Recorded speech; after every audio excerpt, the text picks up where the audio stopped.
जय हिंद। देखिए, ट्विटर को लेके जो विवाद चल रहा है उसको हम समझते हैं और ओटीटी प्लेटफॉर्म के लिए सरकार ने जो गाइडलाइंस बनाए थे उसके लिए क्या सही और क्या गलत है इसके बारे में समझते हैं हम लोग। और चाइना ने किस तरह से कोरोना वगैरह को लेके किस तरह से भारत का मजाक उड़ाया है इसको समझते हैं। देखिए, पिछले कुछ दिनों से ट्विटर ने कुछ ऐसे काम किए जो उसे नहीं करना चाहिए था, जिसमें सबसे गलत किया उसने हमारे उपराष्ट्रपति वेंकैया नायडू का ब्लू टिक छीन के उनका मतलब अकाउंट कुछ देर के लिए हटा दिया। हालांकि बाद में उसने कहा सफाई देते हुए वापस दे दिया। मोहन भागवत जी का अकाउंट मतलब ज़्यादा दिन से एक्टिवेट नहीं था तो इनका ब्लू टिक छीन लिया। सोच रहा ट्विटर अमेरिका में, उसको क्या पता कि इंडिया में ही आरएसएस के हैं, कितना पावरफुल आदमी है। मतलब जो भी अभी करंट सिनेरियो में जो बीजेपी गवर्नमेंट है उसमें तो जो भी जाता है आरएसएस के थ्रू जाता है, तो इन लोग का लंबा पहुंच है। हालांकि ट्विटर ने कभी कभी सही भी एक्शन लेता है, जैसे हमारी बहन का अकाउंट सस्पेंड कर दिया। ये कुछ ज़्यादा ही बड़बड़ाती रहती थी। अब इनको इंस्टाग्राम पर कोई पूछ नहीं रहा है, बेचारी परेशान है। अब इनका पासपोर्ट भी रिन्यू को लेकर दिक्कत चल रहा है। देखिए, गवर्नमेंट ने एक बहुत सोची समझी और बहुत बेहतर डिसीजन लिया था। अब कि हर सिक्के के दो पहलू होते हैं, हम दोनों के पॉजिटिव और निगेटिव समझेंगे। गवर्नमेंट ने 2021 में एक नया कानून लाया, बिल पास किया, जिसका नाम था information technology intermediary guidelines and digital media ethics code rule 2021। अभी इतना लंबा चौड़ा नियम है, इसको बस समझिए कि ये नियम आया जो इसमें ये दोनों चीज को कवर करता है। एक ओटीटी प्लेटफॉर्म को करता है, अब ये और सोशल मीडिया दोनों को करता है वहां पर। अब ये ओटीटी प्लेटफॉर्म क्या होते हैं? ओवर द टॉप, जैसे पेंडेमिक आया, लॉकडाउन हुआ, सिनेमा घर में मूवियाँ शूट दिखानी बंद हो गई क्योंकि सिनेमा घर बंद हो गए थे। तो बॉक्स ऑफिस जहाँ पे टिकट कटाया जाता है ना वो फिल्म देखने के लिए, उसे बॉक्स ऑफिस कहते हैं। तो बॉक्स ऑफिस बंद हो गया। अब बॉक्स ऑफिस पे पहले क्या था, टिकट बिकते थे। तो पूरे हिंदुस्तान में जितने सिनेमा घर हैं सब लाइसेंस है, सबको पता है कहाँ कितने सिनेमा घर है।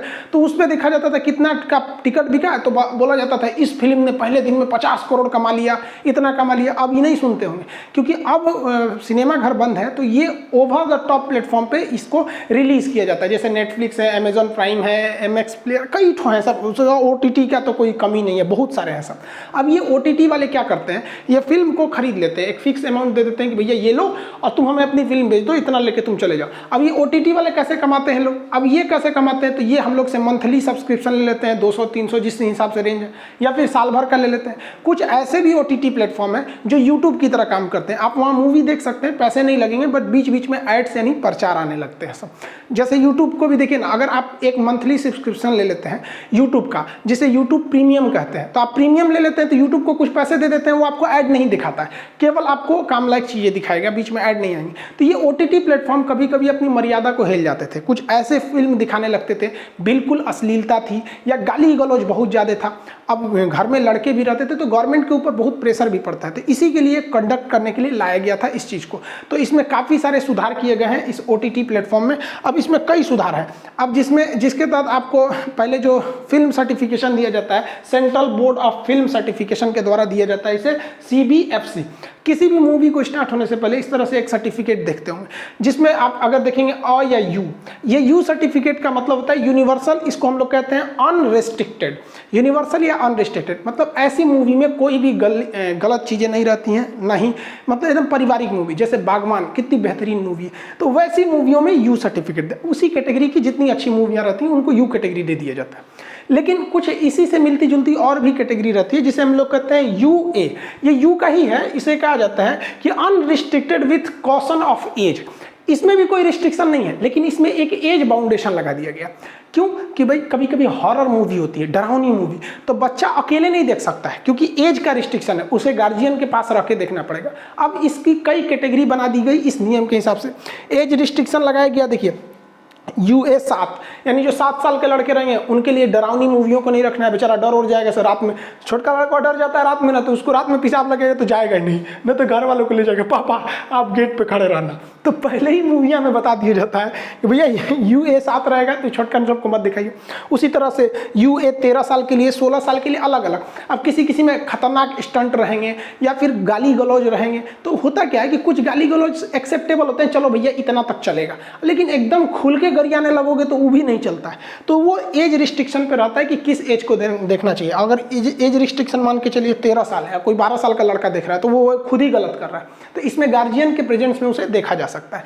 इसके अलावा एक और सर्टिफिकेट होता है जिसे हम लोग कहते हैं व या ए, ये तो एडल्ट होते हैं 18 साल से ऊपर का। इसमें अश्लील मूवी भी आ जाती हैं या गाली गलौज ज्यादा रहता है, ये सब भी इसमें आ जाते हैं सब। अब एक एस होता है, एस हम लोग नहीं देखे होंगे, ये स्पेसिफिक चीज़ों के लिए दिखाया जाता है। जैसे मान के चले किसी डॉक्टर को पोस्टमार्टम में क्या क्या चीज़ें होती हैं उसको अगर एक मूवी के तौर पे दिखाना है तो वो उसमें दिखा सकता है। साइंटिस्ट के लिए या कोरोना को किस तरह से कोरोना वैक्सीन का जीनोम सीक्वेंसिंग किया जाता है तो उसको एक बड़े से मूवी कन्वेंशन हॉल में अगर दिखाएंगे इस तरह से तो उसके लिए स्पेसिफिक एस का यूज किया जाता है। तो ये 4 टाइप के जो होते हैं ये हम लोग के मतलब पहले से सर्टिफिकेशन दिए जाते थे। आप मूवी शुरू करेंगे तो आपको पता चल जाएगा कि किस कैटेगरी की मूवी है शुरुआत के 10 सेकंड में इस सर्टिफिकेट को देख के। इस नियम में OTT प्लेटफॉर्म को कहा गया है कि आपका अगर कोई मूवी रिलीज हो जाती है तो उसके बाद भी अगर गवर्नमेंट कहती है कि उस चीज़ को काट दीजिए तो काटना पड़ेगा। जैसे तांडव मूवी में कोई सीन को लेकर गवर्नमेंट ने कटवा दिया था तांडव मूवी को, तो उसके बाद से वो उसका जो विवाद था उसको काट दिया गया।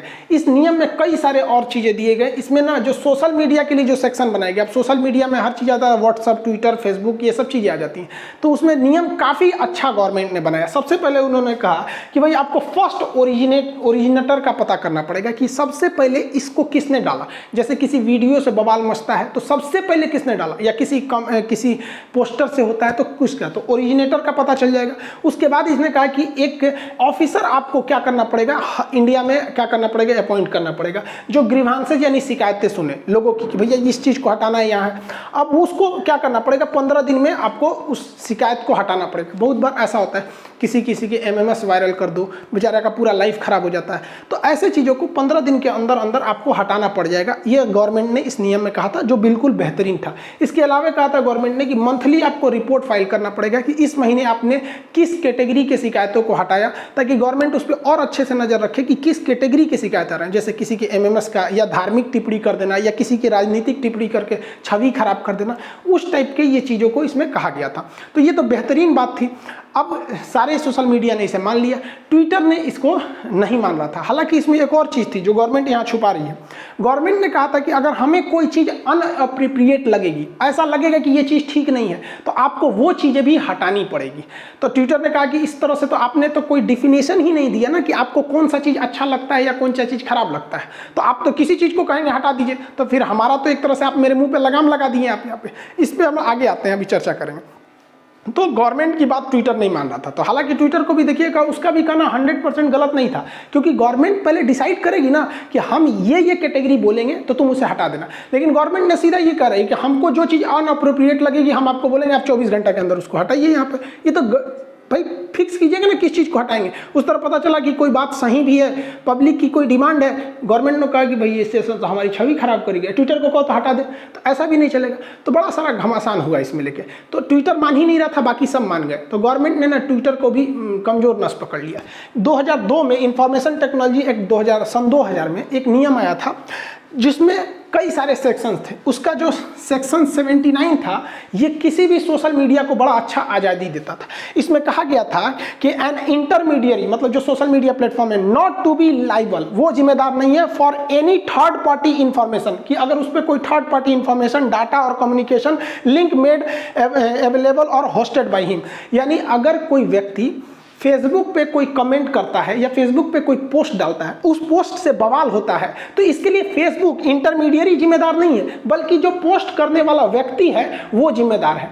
तो ये सारी सोशल मीडिया को ये अधिकार मिला था। गवर्नमेंट ने ट्विटर से ये अधिकार छीन लिया, कहा कि ना अब ट्विटर पे भी केस हो जाएगा, क्योंकि ट्विटर हमारी ये बातें नहीं मान रहा है तो उस पर भी केस हो जाएगा। तो ट्विटर का मन ठंडा गया कि ना ना ना भाई, हम आपका ये वाला भी बात मानेंगे, हमको ये वाला भी प्रोटेक्शन दीजिएगा। इसलिए ट्विटर पे भी केस होना चालू हो गए सब। यहाँ पर समझ में आ रहा है कि नहीं आ रहा? तो इसमें देखिए हम लोग को भी सोच समझ के रखना चाहिए, क्योंकि गवर्नमेंट जो है वो ट्विटर को पूरी तरह से बैन नहीं करेगी, क्योंकि मोदी जी और उनके पूरे मंत्रिमंडल को पता है कि ये सोशल मीडिया की ज़रूरत कितनी है। और इन लोगों का कैंपेन भी देखेंगे तो सोशल मीडिया पे बहुत ज़्यादा रहता है, बट ये पूरी तरह से खुला छूट भी नहीं देना चाहते हैं। नाइजीरिया ने क्या किया है, ट्विटर को बैन लगा दिया। इंडिया में बैन नहीं होगा, बट पैरेलल कू ऐप को भी क्या किया जाएगा, प्रमोट किया जाएगा। बट कू उस तरह से सक्सेस नहीं हो पा रहा है जिस तरह से ट्विटर है, और कू की बातों को भी उस तरह से नहीं सुना जा रहा है जिस तरह से ट्विटर की बात को, क्योंकि ट्विटर पर जब आप कुछ कहते हैं तो पूरी दुनिया देख सकती है। अब ये कू उस तरह से पूरी दुनिया में है नहीं यहाँ पे। तो कई बार ऐसा होता है कि दुनिया में इस चीज़ की बदनामी ना हो, इसलिए आदमी जल्दी सरकार उस बातों को सुन लेती है। जैसे कभी कभी कोई चीज़ होता है ना कि जैसे समाज में ना आए इसलिए जल्दी से निपटा दो इस चीज़ को, तो ये भी है। अब गवर्नमेंट अगर यहाँ ऐसा कहेगी कि हम जो चीज़ों को बोलेंगे तुम उसे हटा दो, तो इसका मिसयूज भी हो सकता है। जैसे आप याद कीजिए, आज से 6 महीना पहले मोदी रोजगार दो, पूरे इंडिया के टीचरों ने इसका ट्रेंड चलाया, मोदी रोजगार दो, पॉलिटिकल में नंबर 1 ट्रेंड किया था। 6.4 मिलियन ट्वीट, इस पे कितने ट्वीट्स को डिलीट किए गए थे, बहुत सारे ट्वीट को डिलीट किए गए। तो इसमें कोई गलत तो है नहीं भैया, रोज स्टूडेंट ऊब चुके थे सब, इसलिए मोदी रोजगार दो का ट्रेंड चलाया गया। या फिर आप 1 साल पहले देखिएगा, मोदी रोजगार दो से पहले speak up for railway and SSC student, इसको अमेरिका के लोगों तक ने देखा। ये लोग इंडिया के ही हैं, अमेरिका में सेटल हैं, तो वहाँ पे तो बहुत अच्छी बात है, यहाँ से लोग वहाँ जाके सेटल रहते हैं, तो कम से कम भारत की बातों को भी तो सुनते हैं लोग। तो इस तरह से भी अगर गवर्नमेंट करेगी तो गलत है, क्योंकि गवर्नमेंट ने डिसाइड नहीं किया कि वो किस चीज़ को कहेगी हटाओ और किस चीज़ को कहेगी कि नहीं हटाओ।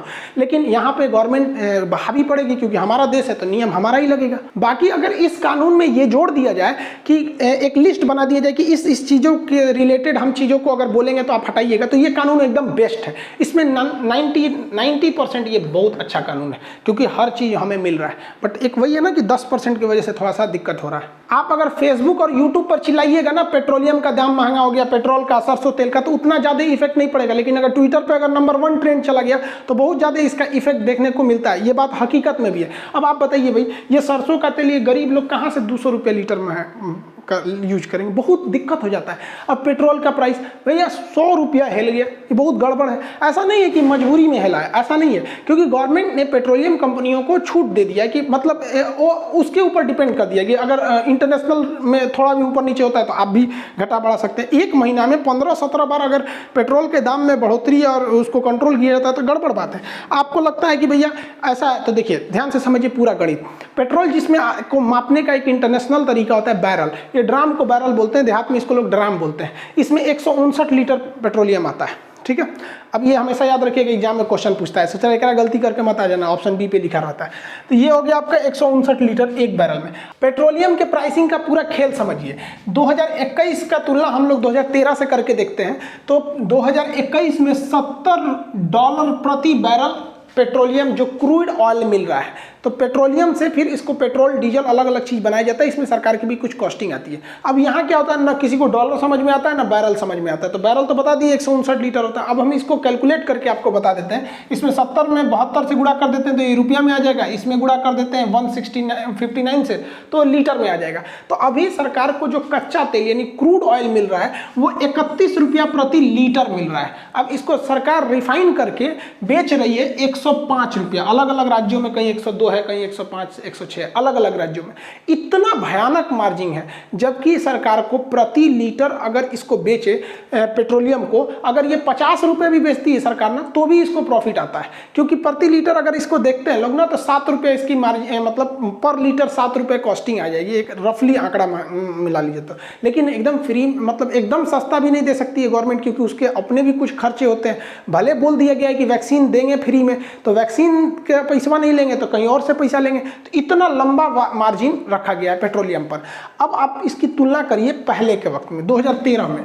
2013 में इंटरनेशनल मार्केट में क्रूड ऑयल का प्राइसिंग बहुत हाई था। उस समय $110 प्रति बैरल पेट्रोल था, तो पेट्रोलियम मतलब क्रूड ऑयल था। अगर इसको हम चेंज करते हैं इसी फॉर्मूला से, तो उस वक्त पेट्रोल था 49 रुपये प्रति लीटर, गवर्नमेंट को आता था। अब इसको रिफाइन वगैरह करके गवर्नमेंट इसमें करके टोटल इसे 80 रुपये में बेचती थी।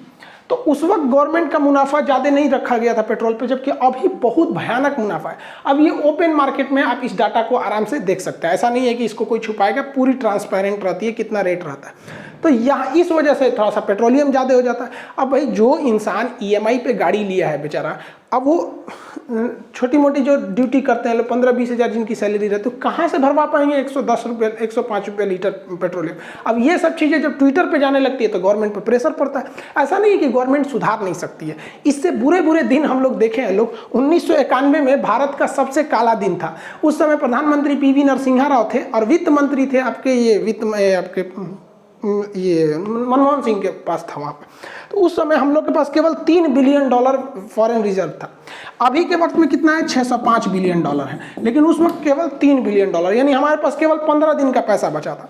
तो हम उस स्थिति से भी उभर के आ गए क्योंकि अच्छे स्टेप लिए। उसके बाद गुजराल साहब आए, लुकिस्ट पॉलिसी पे ज़्यादा ध्यान दिए, फिर अटल बिहारी वाजपेयी आए, मनमोहन सिंह आए, अब मोदी जी चला रहे हैं। तो अभी के वक्त में ना इकोनॉमी बहुत अच्छे से संभालने वाला कोई दूर दूर तक दिखाई नहीं दे रहा है। अब इकोनॉमिस्ट में थोड़ी सी कमी है यहाँ पर। जिस तरह से मनमोहन सिंह का स्पेशली पूरी दुनिया जानती है उसको इकोनॉमी के हिसाब से, क्योंकि उनके जो इकोनॉमिस्ट हैं, जो उनकी सोच समझते हैं, उनकी तो विपक्ष भी बात बोलते हैं इस बात को। उस कैटेगरी का भी इकोनॉमी संभालने वाला नहीं मिल पा रहा है। लेकिन उनके इकोनॉमी में भी घोटाले सबसे भयानक हो गए थे। अब महंगाई बढ़ाने के लिए विपक्ष भी कम नहीं है। अब विपक्ष, एक बार मोदी जी से गलती क्या हो गया, बोल दिए कि पकौड़ा बेचना भी रोजगार है। अब विपक्ष वाले हर चौराहे पे पकौड़ा छानने लगते थे, सब मोदी जी को बदनाम करने लगते थे, सब प्रधानमंत्री वगैरह। अगर आपके जी टीवी स्टूडियो के बाहर कोई पकौड़े बेचता है और शाम को 200 रुपया कमा करके घर जाता है, उस व्यक्ति को आप रोजगार मानोगे कि नहीं मानोगे? मानोगे कि नहीं मानोगे? अरे भाई, सबसे मिस्टेक हो जाता है, हमारे मोदी जी से भी हो गया, लेकिन विपक्ष पीछे ही पड़ गया। मोदी जी ने कहा रुको बताते हैं, सरसों तेल के रेट बढ़ा दिए, ले अब 200 रुपया, अब तो छाने तो पकौड़ा, यहाँ पे सब शांत हो गए लोग छानने वाले। ये विपक्ष वाले कम नहीं है सब, यहाँ पर पकौड़ा छानने के लिए बदनाम कर देता है सब। शायरी सुनिए एक ठो, हमें तो सरसों तेल ने लूटा, पेट्रोल में कहाँ दम था, मेरा पकौड़ा भी नहीं डूबा क्योंकि कढ़ाई में तेल कम था। तो सारे विपक्ष वाले जो बदनाम कर रहे थे लोग ना, देखो आप भुगतो, इसलिए कहते हैं सब सॉरी बोलो, चलो मोदी जी से सॉरी बोलो, सॉरी मोदी जी, अब कोई नहीं बोलेगा ये सब पकौड़ा वकौड़ा वाला बात, आप मान जाइए प्लीज़, गुस्सा मत होइए, मान जाइए, सॉरी कर रहे हैं, इसका सरसों तेल नीचे कर दीजिए, बहुत महंगा हो गया, गरीब इंसान बेचारा मर जाएगा, कहाँ से खाएगा वहाँ पे। अब सोचिए गरीबी कितनी भयानक है इंडिया में। ये समझिए कि लॉकडाउन में जनधन योजना में 500 रुपया आया अकाउंट में, ऐसे 500 करके गवर्नमेंट कई बार भेजी। उस 500 रुपये के लिए बूढ़े लोगों को हमने देखा है जो सीधा खड़ा नहीं हो पा रहे थे, बेचारे 4-4 घंटे वो लाइन में लगे थे 500 रुपये के लिए। अब इस 500 रुपये में अगर वो 200 रुपये वाला सरसों तेल खरीदते हैं तो कहाँ जाएंगे? 500 रुपये के लिए इस तरह से लाइन लग जाती है। और ये सब बातें जो ट्विटर पे आती है तो फिर बाहर भी देखने को मिल जाता है ये सब चीज़। और सरकार भी एक दिन नया हम लोग को कहानी सुना रही है। अब जैसे मान के चले कोवैक्सीन का तो 28 दिन था, स्पुतनिक का 21 दिन, इसमें चेंजिंग नहीं हुआ है, लेकिन कोविडशील्ड में सोचो एक को कहानी डेली सुनिए, पहले 28 दिन पे, फिर 56 दिन पे, फिर कहा गया 90 से 120 दिन पे लगाइए यहाँ पर। अब इसमें हम बोली सुन गए अपने घर पे मम्मी से, हमारी मम्मी को फर्स्ट डोज लगाए हुए 56 दिन हो गए थे, लगभग 15 दिन पहले 56 दिन हो गए थे। तो मम्मी कही कि हम दूसरा डोज लगवा लेते हैं। हम कहे नहीं मत लगाइए, सरकार ने कहा है कि 90 दिन पे लगाइएगा तो इम्यूनिटी और अच्छी हो जाएगी, सरकार के पास डाटा है, प्रूफ है, वो प्रूफ के हिसाब से बोलती है, ऑथेंटिक। तो कहे ठीक है हम 90 दिन पे लगाएंगे। तो अभी उनका लगभग 80-82 दिन हो गया फर्स्ट डोज लगे हुए। अब इधर सरकार एक नया नियम लाने जा रही है कि नहीं 60 दिन पे वैक्सीन ठीक था।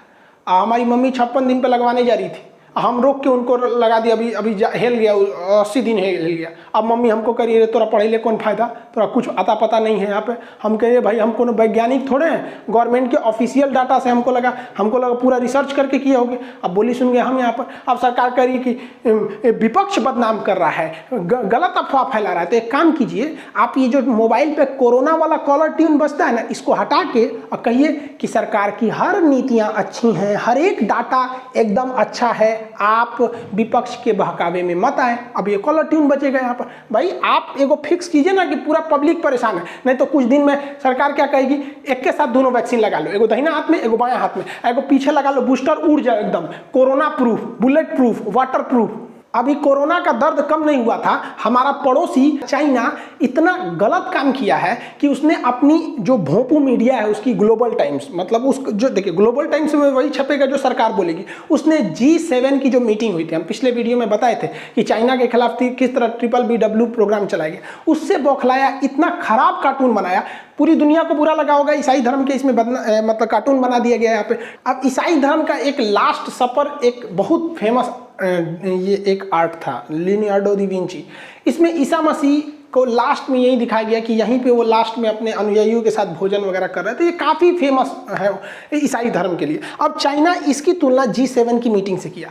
अब इसमें उसने क्या किया कि लास्ट सपर का सेम वो लगाया और यहाँ बीच में अमेरिका को बैठाया। हम आपको बताए थे कि अमेरिका ही इसकी अगुवाई कर रहा है, जो BBW प्रोग्राम में, जिसमें भारत भी को भी शामिल करने की बात की गई। अब अमेरिका को बैठाया, इसके बगल में जापान को कुत्ता बना के बैठा दिया, इधर ब्रिटेन को बनाया, कनाडा को, किसको बनाया, फ्रांस वगैरह को। इससे बहस नहीं है, लेकिन भारत को इसने इस टेबल पर नहीं बैठाया, क्योंकि हम आपको कल के वीडियो में बताए थे कि G7 का भारत परमानेंट मेंबर नहीं है, वो पर्यवेक्षक है, उसमें शामिल होता है। तो देखिए भारत को उसने हाथी का शक्ल दिया और यहाँ नीचे बैठाया जमीन पर, क्योंकि भारतीय अर्थव्यवस्था को हाथी से तुलना किया जाता है, क्योंकि हमारी इकोनॉमी बहुत बड़ी है बट हाथी की तरह धीमे धीमे चलती है। तो इस चोट्टे ने हाथी का शक्ल दिया। यहाँ पर हम आपको जूम करके दिखाते हैं, आपका खून खोल जाएगा। देखिए इस हरामीपन को, इसको ये हम जूम करते हैं। इन लोगों के साथ क्या किया, ये इनके देश का मैटर है, इनको मुर्गा बनाया, किसी को भालू सियार बनाया, वो अलग मैटर। हमारे देश को देखिए, हमें हाथी से कोई ऐतराज नहीं है, गजराज से हमें, लेकिन इस सुअर के बच्चे ने इस हाथी के पीछे ऑक्सीजन सिलेंडर लगाया। पूरी दुनिया में कोरोना फैलाया चाइना, और हम लोग का मजाक उड़ा रहा है क्योंकि हम लोग का ऑक्सीजन घट गए थे। हमारे यहाँ कम से कम ज़्यादातर लाशें तो केवल ऑक्सीजन की कमी से मरी हैं यहाँ पर। अब ऑक्सीजन विदेशों से मंगाना पड़ा, ऐसे ऐसे देश ऑक्सीजन दिए जहाँ पे हम लोग को उम्मीद नहीं थी, तो ये मजाक उड़ा रहा है। इसके अलावा आप देखिए यहाँ एक सलाइन चढ़ा रहा है, ये गंगा जल को दिखा रहा है, और यहाँ पर एक और सलाइन चल रहा है। अब इसमें अगर ध्यान से आप लोग को दिख नहीं रहा होगा, आप नेट से इसको last suffer image of corona global times लिखेंगे तो आएगा। इसमें गाय का फोटो है, मतलब ये क्या दिखा रहा है, गौमूत्र दिखा रहा है।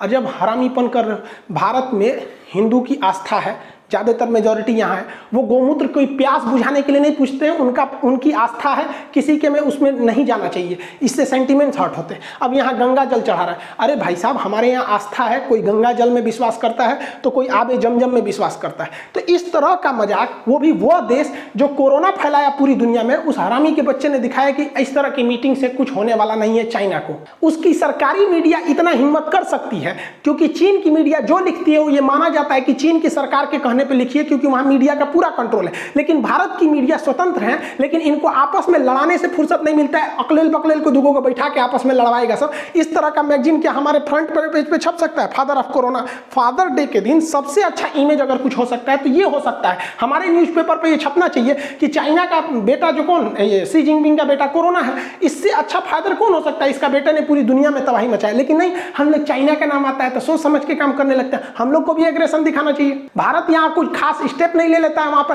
खुल के बोलना चाहिए कि ये कोरोना जो है चाइना की देन है, वो वुहान लैब से लीक हुआ था। जब श्रीलंका में हो रहे अत्याचार की जांच एलटीटी के खिलाफ यूएनओ में हो सकता है, आतंकवाद के खिलाफ जांच यूएनओ में हो सकता है, हमास इजराइल का मामला, इजराइल ने कितने रॉकेट मारे, कितने मिसाइल मारे, इसकी जांच अगर यूएनओ में हो सकती है, तो बताइए कोरोना की वजह से चाइना ने इतना कोरोना फैलाया, लाखों करोड़ों लोग की जान गई, इसकी जांच क्यों नहीं होगी यूएनओ में? और अगर यूएनओ जांच नहीं कर सकता तो भाड़ में जाए साला, यूएनओ किस काम का है? यहाँ हमारे यहाँ लाशें बिछ गई, और हम लोग के भारत के किसी बड़े नेता को आप नहीं देखे होंगे जो खुल के चाइना का विरोध किया होगा। चाइना हर जगह अपना दादागिरी दिखा रहा है, वो अमेरिका को कंपीट करना चाह रहा है चाइना, जबकि हमारे यहाँ सॉफ्ट नीति चाइना के प्रति, चाइना के नाम आते एकदम सॉफ्ट नीति हो जाते हैं। ऑस्ट्रेलिया ने कहा जांच होना चाहिए, ब्रिटेन और अमेरिका ने कहा जांच होना चाहिए। कभी सुने भारत के किसी बड़े पद पर हमारे प्रधानमंत्री को ये आलोचना करते हुए कि ये खुल के बोलते हुए कि वुहान लैब से निकला? इसमें क्या डर रहे हैं भाई? जबकि हमेशा उसको फायदा होता है, व्यापार से बंद होगा व्यापार, उसको घाटा हो जाएगा। लेकिन नहीं, मोदी जी भी जब गुजरात के सीएम थे उस समय इतना एग्रेसिव रहते थे,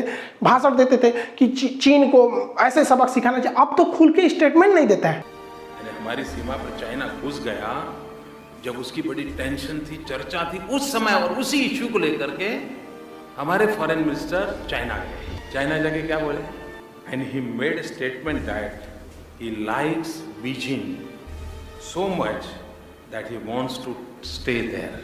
ये हिंदुस्तान के फॉरेन मिनिस्टर के पराक्रम है। चाइना आपके यहाँ घुस जा रहा है, आप बातचीत करने के लिए गए हैं और वहां कहते मुझे बीजिंग इतना अच्छा लगा, मैं वहीं रह जाऊं। क्या मेरे देश का विदेश मंत्री बीजिंग की आरती उतारेगा क्या? हम लोग मर रहे हैं, कितने लोग, गंगा में लाशें बह रही हैं चीन के वजह से। कोरोना हम लोग की देन थोड़ी है। शुरुआत में ही चोट्टा बोल देता अगर वो 2019 में ही कि ये ह्यूमन टू ह्यूमन फैल रहा है, तो हम लोग बैन लगा देते लोग चाइना के ट्रेवल पर। लेकिन नहीं, और हम लोग एकदम आराम से चाइना नाराज ना हो रहा है, चोट्टा कहीं का। उसको ट्विटर पे पूरा दुनिया को तो हम कहते हैं कि चाइना को मतलब एक सबक सिखाना चाहिए, फाइन लगाना चाहिए, साला इतना जान गया है वहां पे चाइना से। आप बताइए क्या भारत सरकार को एग्रेशन लेना चाहिए कि नहीं लेना चाहिए? एकदम कड़े नीति की जरूरत है कि उससे तो हमें फायदा है ना। उधर साला गलवान घाटी में घुस रहा है, अरुणाचल प्रदेश में घुस रहा है, उसके बाद पूरी दुनिया में हम लोग का मजाक बना रहा है। इस तरह से भारत का मजाक उड़ा दिया गया। इस पर ट्विटर पे ट्रेंड नहीं किया जाएगा, रिपोर्ट ऑन चाइना वगैरह, इस पर नहीं ट्रेंड होगा। यहाँ पर हम तो कहते हैं इस पर भी धज्जी उड़ाना चाहिए ताकि पूरी दुनिया से ये ट्रेंड नहीं होना चाहिए कि चाइना को उसकी समझ में आए। चाइना में ट्विटर वगैरह नहीं चलता है, क्योंकि उसको पता है कि अगर चाइना ट्विटर फेसबुक चालू कर दिया तो वहाँ के लोग जो बहुत खुश होते हैं उनको समझ में आ जाएगा कि आज़ादी क्या होती है। जैकमा थोड़ा सा बात बोले थे कि चाइना की सरकार मतलब बहुत स्ट्रिक्ट होती है, जैकमा को गायब कर दिया ससुरा। कहाँ चल गए जैकमा? अली बाबा के एशिया के सबसे अमीर आदमी बनते थे। हमारे यहाँ ऐसा आज़ादी थोड़ी है, हमारे यहाँ कोई मर्यादा में रह के प्रधानमंत्री से लेकर कुछ भी बोल सकते हैं। यही तो भारत का लोकतंत्र है। हवाई चप्पल पे चलने वाला आदमी हवाई जहाज में घूमने वाला प्रधानमंत्री को बोलता है हाँ आप मर्यादा में रह के कुछ भी बोलेंगे, कोई कुछ नहीं कर सकता है। अब क्या है कि एकदम अंध विरोधी बन जाइए या तो अंधभक्त बन जाइए। अंधभक्त बनिए तो कुछ कमी ना सुनाई दे, अंध विरोधी बनिए तो दिन रात गरियाबे कीजिए। ऐसा भी नहीं होना चाहिए। लेकिन हाँ, चाइना को उसका सबक सिखाना जरूरी है, क्योंकि अब पानी सर से ऊपर चला गया। उस हरामी के बच्चे ने पूरी इकोनॉमी चौपट कर दिया। और आप लोग से एक रिक्वेस्ट है कि देखिए, मेरा ट्विटर अकाउंट पर फर्जी आईडी बहुत ज़्यादा बना है। हम खुद चेक करने के लिए कोशिश किए तो खान सर लिखे तो ससुरा इतना ज़्यादा आ गया, इसमें मेरा ओरिजिनल आईबे नहीं किया ससुरा यहाँ पर। अब हम परेशान है, इनमें से कोनो मेरा ओरिजिनल नहीं है यहाँ पर। और इस ट्वीट के माध्यम से अलग अलग सांप्रदायिक भावनाओं को भड़काने के लिए ट्वीट किए जा रहे हैं। और कम पढ़े लिखे लोग या जिनकी सोच संकुचित है उन्हें लगता है कि ये खान सर कर रहे हैं। अरे जो इंसान हमें देखा होगा, 10 वीडियो भी देख लेंगे ना आप मेरा, तो समझ जाएंगे कि ये किस टॉपिक पर बोलते हैं, किस पर नहीं बोलते हैं। हमको सांप्रदायिक चीज़ें या फिर राजनीति में ज़्यादा नहीं होना पड़ता। कभी एकदम ओवर हो जाता है तब आदमी को बोलना पड़ता है, वो भी सीरियसनेस रहता है, अदरवाइज में नहीं। अब यहाँ देखिए कैसे भड़काया जा रहा है यहाँ पे आरक्षण विरोधी योगी सरकार। हम काहे को बोलने जाएंगे? हमको पॉलिटिकल कोई ट्वीट नहीं करते, हमको हमारा ट्विटर ही नहीं है। यहाँ पे क्या लिखा है? ये जातिवाद तो नहीं है। 15 प्रोफेसर में से 11 ठाकुर, लेकिन तथाकथित बुद्धिजीवी चुप है। मतलब इनका कहना है कि ठाकुरों को जॉब क्यों मिला। यह पहली बार नहीं है। 86 एसडीएम में से 56 यादव होने के अफवाह मात्र पर दोषी करार देने वाला तमाम मीडिया जगत, 61 जजों में से 52 सवर्ण होने पर चुप्पी साधा। यह मेरा नहीं है, लेकिन कोई सुनेगा तो क्या करे। एक भाई साहब कह रहे थे, इस पर ट्वीट का रिप्लाई दिए थे कि आप पढ़ाते ठीक है लेकिन राजनीति से दूर रहे। हम गए जब तो यो ना बुझा रहा है कि हमारा ना है तो तू क्या कर रहा है ट्विटर पे यहाँ देखिए मुसलमान को भड़काने के लिए। मुझे आज तक ये समझ में नहीं आया कि मदरसे की पढ़ाई कौन सी कंपनी के काम में आती है। सरकार फिर भी इस पर करोड़ रुपए खर्च करती है। इस पर लिखा है रियल खान सर, ऐप पे लिखा है खान सर ऑफिशियल। ये दोनों मेरा नहीं है यहाँ पे। अब बताइए, इसमें मुसलमान लोग भड़क जाएगा भाई। जबकि आराम से सोचिएगा तो हमरो को कारखाना में काम नहीं है। किसी कंपनी हमको काहे लिए लेंगे? हमको कंपनी में पढ़ाना है। अब कोई ज्योग्राफी का प्रोफेसर है, वो जाके कहेगा टाटा कंपनी में हमको काम है, तो ओकरो भगा देगा। आपका क्या काम है? तो किसी भी कंपनी में लिटरेचर का भी कोई काम नहीं रहता है। अब कोई शंकराचार्य आचार्य जी हैं, वो जाके कहेंगे कि टाटा कंपनी में काम, कंपनी में टेक्निकल आदमी का काम होता है। लेकिन इस तरह से कोई जवाब नहीं देता है। सांप्रदायिक मैटर में तुरंत भड़क जाते हैं लोग यहाँ पर, जबकि मेरा है नहीं यहाँ पर। तो प्लीज़ ऐसे लोगों को रिपोर्ट करें। फेसबुक पर मेरा एक नाम से आईडी बना दिया खान जीएस रिसर्च सेंटर, उस पर उल्टा सीधा एडल्ट वीडियो डाल रहा है। तो इससे थोड़ी सी छवि खराब हो जाती है। कम पढ़े लिखे लोगों को लगता है कि भैया ये खान सर ही हैं। आप सबको हम कहते हैं कि भैया देखिए, डिस्क्रिप्शन में हम आपको ट्विटर का लिंक दे देंगे। मेरा ट्विटर अकाउंट है Khan GS research centre @Khan sir Patna. @ लिखेंगे तो खान सर पटना। डिस्क्रिप्शन में उसका लिंक दे देंगे, उसको जाकर फॉलो कर लेंगे। तो ट्विटर को हम भी क्या करें, हम सोचते हैं कि कई बार ऐसी घटनाएं होती हैं जो हम सोचते हैं बनाना, लेकिन उसको बार बार यूट्यूब पर नहीं बना सकते, क्योंकि यूट्यूब पर बनाने के लिए एटलीस्ट 15-20 मिनट की वीडियोस होनी चाहिए। तो कुछ छोटे वीडियो 5-7 मिनट के रहते हैं, तो उसको सोचते हैं कि ट्विटर पे डाल दें। तो जैसे कुलभूषण जाधव जी का मैटर था, नीरव मोदी को लेकर रेड कॉर्नर नोटिस, ये क्या होता है, या मेहुल चौकसी का जो प्रत्यार्पण था ये क्यों रुक गया, वगैरह वगैरह। तो ये आप अगर कहेंगे तो जो शॉर्ट जानकारी रहती है उसको ट्विटर पे दे देंगे। तो एटलीस्ट वहाँ रहना चाहिए, क्योंकि अगर आप ट्विटर पे रहेंगे तो एक नंबर अच्छे रहेंगे तो हम कम से कम ब्लू टिक ले लेंगे ना। ऐसे बदनामी से तो आदमी बच सकता है। तो डिस्क्रिप्शन में लिंक दिया गया है ऑफिशियल ट्विटर हैंडल का, आप वहाँ जाकर फॉलो कर लेंगे तो आपको ट्विटर पर भी बता देंगे। आई होप आप ये जो नियम आए थे सोशल मीडिया को लेकर उसे समझे होंगे। मिलेंगे नेक्स्ट क्लास में। जय हिंद।